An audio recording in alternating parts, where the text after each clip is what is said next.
हरे कृष्ण।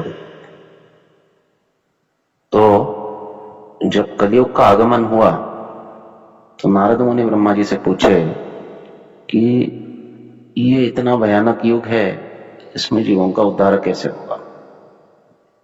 क्योंकि इस युग में सब प्रकार के अधर्म का राज्य होगा और मनुष्य जो है, ये मनुष्य न रहते हुए एक विचित्र स्वभाव का प्राणी बन जाएगा जो बस अपने इस भौतिक वासना को पूरा करने के लिए ही जीवन जिएगा। तो ब्रह्मा जी भी सोचे कि ये प्रश्न तो बहुत वैलिड है और इसका अच्छे से उत्तर देना चाहिए।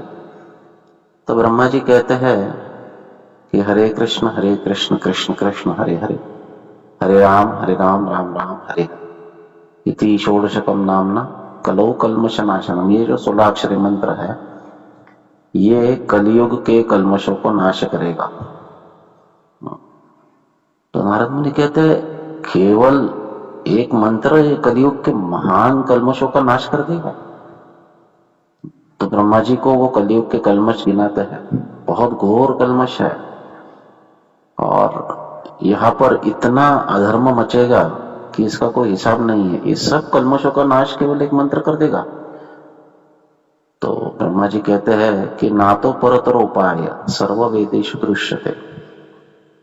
मैं सभी वेद देख लिया, पढ़ लिया, जान लिया, अध्ययन कर लिया, लेकिन इसके परह और इसके तरह।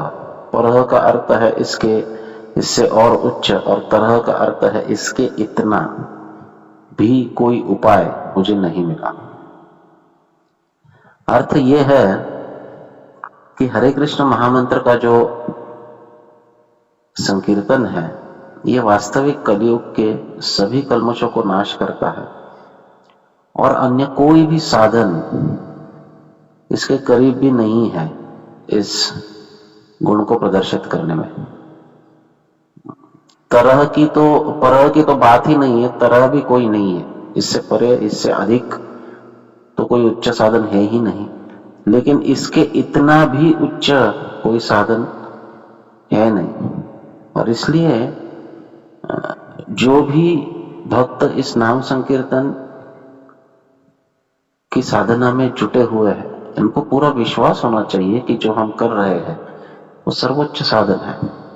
बहुत बार क्या होता है कि एक आध वस्तु आसानी से मिल जाती है या हमसे आसानी से घटित हो जाती है, तो हमें लगता है कि नहीं नहीं, इससे कोई बहुत लाभ नहीं होता है। जैसे किसी व्यक्ति को कहा जाए कि आप हर रोज कसरत कीजिए, तो जब कसरत करे ये कहा जाता है, तो कसरत का अर्थ है कि वो बहुत बड़ा कष्ट उठाए, जिम जाए और बहुत बड़ा वेट ट्रेनिंग ले, या ऐसा कुछ करे जिससे वो पसीना पसीना हो जाए। परंतु इतना करने की आवश्यकता नहीं है। हर रोज की कसरत में कोई मामूली से भी मूवमेंट्स अगर हम कर ले तो भी हमारे शरीर के लिए पर्याप्त हो जाता है।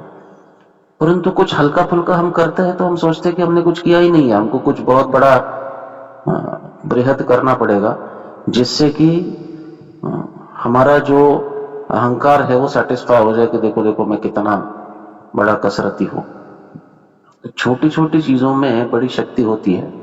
हरे कृष्ण महामंत्र अपने आप में एक बहुत बड़ा साधन है, लेकिन हम उसको कालांतर से और अति परिचय से उसको नगण्य समझने लगते हैं। अरे ये महामंत्र करने से कुछ हो नहीं रहा है, फिर हम अलग अलग और साधनों में लग जाते हैं। हम यज्ञ करने में लगेंगे, या फिर हम ये सब जो है अन्य धर्म, ये नाम सिद्धि का कारण। भक्तिनाथ ठाकुर ने कहा है कली काल है युग धर्म नाम संकीर्तन। कली काल में युग धर्म केवल और केवल नाम संकीर्तन है, बाकी सब जो है नाम सिद्धि का कारण है। नाम संकीर्तन नहीं और बाकी सब करते रहोगे तो ये, जैसे प्रभुपाद ये भागवतम में उदाहरण दिया गया है कि घूसे को पीट रहे हो और ये आशा कर रहे हो कि उसके अंदर से दाना निकलेगा, ये उसी प्रकार से श्रम एव ही केवलम। तो अन्य साधन के प्रति आकर्षित होकर हरे कृष्ण महामंत्र को कभी भी दुर्लक्षित नहीं करना चाहिए, उसका महत्व हमेशा उतना ही रहेगा। भगवान भगवद गीता में यज्ञ करने के लिए कहते हैं, हर व्यक्ति को यज्ञ करना चाहिए, और यज्ञों में सर्वोच्च यज्ञ वो कहते हैं यज्ञानाम जप यज्ञोस्मि। यज्ञों में सर्वोच्च यज्ञ जो है वो हरे कृष्ण महामंत्र का जप है। जप यज्ञ, यही नाम संकीर्तन यज्ञ, यही सर्वोच्च यज्ञ है। इसको ठीक से जो कोई भी करेगा वो वास्तविक समस्त साधनों को कर चुका है। हो बतो स्वपचतो यद गरीय यद जीवाग्रे वर्तते नाम तुभ्यम तेपो तपः जुहुपु शश्नुरार्या ब्रह्मांचो नाम गृणंती येत। तो कपिल मुनि कहते, देववती माता कपिल मुनि से कहती है, हो बत स्वपचतो यद गरीय, जिसके जीवाग्र पर आपका नाम वर्तते, हमेशा वर्तमान है, वो तो चांडाल होने पर भी बहुत उच्च है, ब्राह्मण से भी वो उच्च है। उसने सभी प्रकार का तप कर लिया है, तेपो तपः जुहुवु, सभी यज्ञ कर लिए हैं, शश्नुर सभी प्रकार का तीर्थ स्नान आदि कर लिया है, आर्या सभी प्रकार का सदाचार कर लिया है, ये सब पास्ट टेंस है। ब्रह्मानुचो सभी प्रकार के ब्रह्म कर्म गायत्री संध्या इत्यादि कर ली है। जो नाम गृणंती करते हैं, नाम का हमेशा उच्चारण करते हैं, हरे कृष्ण कृष्ण कृष्ण हरे हरे, हरे राम राम राम हरे, तो सभी प्रकार के साधन कर चुके हैं।